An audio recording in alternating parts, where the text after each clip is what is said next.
What do most product managers really want? Well, of course, 1,000 plus product managers, and they all want one thing. They want faster career growth, which results in three things: more money and financial security for them and their family, more satisfaction from a job well done, recognition from their peers, and building a reputation that have made them, known as one of the top 1% of product managers.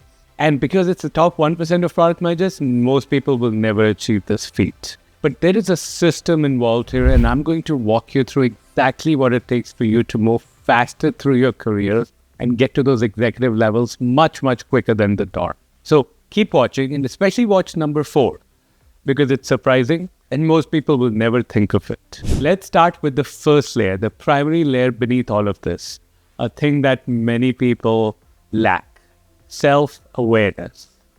The number one reason people don't improve, they don't progress, is because they need to figure out what to improve and are unsure how they come across to other people. Because they're unaware of how they're coming across to other people, they don't have self-awareness, they have many blind spots. For example, you might be a fantastic product thinker, you might have a good sense of strategy, but you're belittling your coworkers and coming across as arrogant. That will harm you. I remember this one conversation I had with one of my clients. Now, after going through coaching and reflection with us, he found out that people on his team loved him. But the moment you weren't on the team, he was trying to fight with you. He had built up this mindset of scarce resources and fighting for those resources. And this was all based on previous companies where resources were scarce. Now, that did not translate to a well-funded new company with many initiatives, and he needed to really build more alliances. Now, self-awareness does not just happen. How does it happen, or how do you make it happen? You need to be open to feedback, and the reason why people are not giving you feedback is that they sense that you're not really open to it. You're not willing to listen to it, you're not willing to act on it. And because you might be unaware of how you come across to other people, you might need to know what to fix on, build on, iterate on, and ultimately to improve. So you should do whatever you need to do to increase your self-awareness. This could involve reflection, where you become more mindful of how you're speaking and what you're saying. It could be having a coach who helps you uncover these things. It could be being open to feedback and people wanting to give you feedback. The challenge you're running into is that people need to be made aware and have a sense that you will take the feedback, you'll be open to it, and you'll do something about it. And so you never get the feedback you need to improve. Now, what is the actual biggest obstacle? Self-awareness. Ego. You're protecting yourself. You're protecting yourself because anything that makes you uncomfortable disturbs your psyche. I learned something from working on spirituality. Because all these external things disturb your psyche, you don't want to face them. And because you don't want to face them, you're like, well, what do I do now? So that's the first thing you need to do.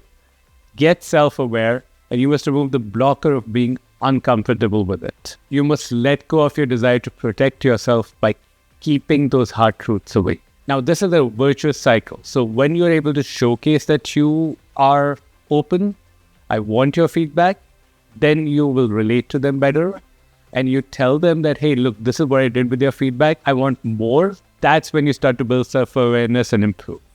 Now, these are all cases where having a coach or mentor helps, because you often get caught up in an emotional situation and cannot look at things from an external perspective. But self-awareness is just one part, the knowledge about the self. You need the next element, the knowledge of the goal. You need competency awareness. Competency awareness is clearly understanding the skills, behaviors, and experiences required to demonstrate that you're a good fit for that next level. Now, here's a challenge that product managers run into. They assume promotions are automatic. Nothing could be further from the truth. As you progress, every job now requires a different skill set that you must demonstrate. So, if you're a senior product manager, you want to go to principal level, you need to showcase a lot of thinking on strategy. You need to showcase solving ambiguous problems that you didn't as a senior product manager. You need to showcase having a point of view outside of your own work stream and thinking of the broader product. And you need to come across as a thought partner to the person that's one level above you. That's what it takes to truly get to the principal product manager level. So why would you wait to demonstrate those skills until you get the promotion? Nope. Successful people start to understand the skills needed for the next level and demonstrate them now.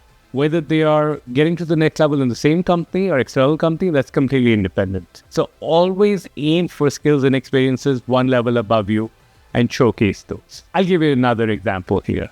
Classic case for me is entrepreneurship. And I know a lot of you product managers want to become entrepreneurs long term. So as I've grown my company, Intentional Product Manager, there was a skill around me just being super obsessed with customer experience, just like super obsessed how our initial calls are going, just being very mindful of everything. Now, the time has come when all these things are pretty ironed out and I can focus more on team culture. And now I need to build the team that is going to deliver to the next level, get them super obsessed over these things. So our clients and prospective clients and all the processes will keep us moving forward. I need to now level up to a different skill set. All of this is good, but if I continue what I used to do, that will create a limit on my growth and the company's growth. And that's what I see. People are limiting themselves all the time. They limit their growth because they stick with the same behaviors that made them successful in the past. But look, even if you, let's say, get the competency awareness, your awareness of the skill set, you still need to get this next thing going, otherwise you'll get stuck. The next part is opportunity. You need opportunities to develop and demonstrate those skill sets. If you've always been given features to build and you want to showcase strategic thinking, the scope is quite limited, right? So these features are already defined. How do you showcase strategic thinking so you can actually start to control the roadmap? How do you get to that level? That's where many people get stuck. They need opportunities to demonstrate the skill sets and to actually build it, but they don't have those opportunities because they've never demonstrated those skill sets. But all of this, but all is not lost. Think of this as a cycle. So you have specific skill sets, but to the next level, you must need to build and demonstrate other skill sets. But you need the opportunity. So what you do is, whatever opportunities you have, even your current projects, and whatever you can create, you can volunteer, you showcase at least an inkling of those skill sets. Then you talk about those skill sets endlessly until you get more opportunities to showcase those skill sets. I mean, for example, when I was looking to reach the next level at Google, I had to figure out how to demonstrate those skills, and my manager was very supportive. So we used to map out what are the skills needed for the next level, what are the projects I'm working on, where am I demonstrating those skill sets, and where do I need more opportunities to demonstrate the skill sets. Then, I've demonstrated even an inkling, then I can be given more relevant projects to demonstrate them at a higher scale, at a higher level, and build the skill sets up even more. Whether it's strategy, customer insight, business-focused thinking. Whether it's collaboration across large organizations, influencing a lot of people, and then that demonstrating more, getting a better project, the cycle just keeps going on. It doesn't stop. Now, as you're getting more opportunities, there's a next part comes in that might surprise you. And maybe it's just a rude awakening. It's called visibility. So it's okay if you demonstrate those skill sets, but if nobody knows about it, you won't get to the next level, whether that's at the current place or the next role. So you need to be able to do the work and then sell the value of the work. Nobody wants to do that, by the way. You have to sell why what you did is unique and talk about it to everyone, but in a way that you don't come across as arrogant or self-promoting. That's an art you can learn. There'll be limits to the growth, no doubt about it, without visibility. So in one of our programs, Product Leader Blueprint, we literally teach you a system by which you can showcase these to a certain level, get rewarded with more projects, and build that visibility. This is my toolkit for product management. Scan it, make sure you check it out. It's a 10-minute video that will tell you all about what you need to do to succeed in product management. I'm compressing years of lessons, learning from other product managers in their careers, so make sure you check it out now. Now, when you've done that, you got visibility. And that's when you get promoted. And what does that result in? Well, it results in the next thing, which is a solid support structure. Whether you're going up for advancement in your current role or looking to get to a different company, you need that support structure. If you have a strong network, as people call it, you have an unfair advantage over many other people. And I know what you're thinking. Wait. Build relationships? Are you asking me to play politics? I am. Politics is, if taken negatively, is highly destructive. But if you understand what politics is, why it exists, you can actually do a lot of benefits to yourself, but also to your company at large and the world at large by embracing the spirit of politics in the right way. It's all about making sure the right people know the things that are actually happening in the company. So it's beneficial for everyone as long as you don't do it in a terrible way. But it's crucial you start to build those relationships, get that support structure. And again, in various programs that we do, like Product Data Blueprint, we actually walk you through 3 different kinds of allies you need to build. But that's a story for another day. It's all about building that support structure at the end of the day. Now that you've had that support structure, comes the next thing. A consequence of visibility, great work, relationships get you to the next thing in your career, which is your brand. So, what's your brand? A lot of people talk about personal branding. Well, your brand is simply what people talk about you when you're not in the room. Okay, when they say what they say about you when you're not in the room. That's your brand. It's straightforward. Now, you can intentionally shape that brand by various techniques. But first of all, you need to know what is the brand you want to build, and then what are the behaviors that align with that brand. Let's say you want to be strategic. If every time somebody shoots you an urgent message, you're just like, hey, I'm going to drop everything else and jump to that. That just reinforces that you're a great technician who can solve customer problems, but not strategic. If you said, cool, I look at it when time permits, and you went back to focusing on the long-term thinking, you reinforce that brand of being strategic. So the activities that you do, and then another part outside your company, right? Like your LinkedIn presence, the content you build, and even the comments you leave are all building your brand or breaking it down. So everything leads to your brand. Now, I've seen people grow their brand in the course of a year, which has made their next job almost simple to get. They had that unfair advantage, support plus brand. And even within the company, if they had the brand, it made it easier to get the right opportunities, to get things done, to get good projects, and much, much easier to get promoted. So you're always building your brand. But layering all these things gets you to the next level. Well, what you need last in building your brand is knowing how to sell and position yourself. See, many times when we ask people to think about some of the best projects they've done and write down exactly what happened, what they did, for example, in our intentional job search program, why they did it, why was it unique, what I get back is crickets. What we get back is, oh, here's what happened. So I was given the situation, I did things ABC, everything that a normal product manager would do, and I had this great impact. Awesome. That was not what we wanted. You might say, hey, aren't I awesome because of the impact? No, you're not. Why are you not? It's because you didn't sell it to me. So first of all, imagine this. Imagine you're watching a movie. In a movie, a boy meets a girl. The boy is very handsome, well-educated, super rich. The girl is beautiful, fun-loving, well-educated, also doing very well in her career, super rich. They come from a rich family. They marry each other. Families get along. They have kids. They're pleased. The kids grow up to be amazing adults. Great life, terrible movie, right? It's a terrible script. Why? There's no problems. There's no drama. And there's no unique thing that happens. Well, it's just like, okay, things are going on. But that's what people do in selling their story.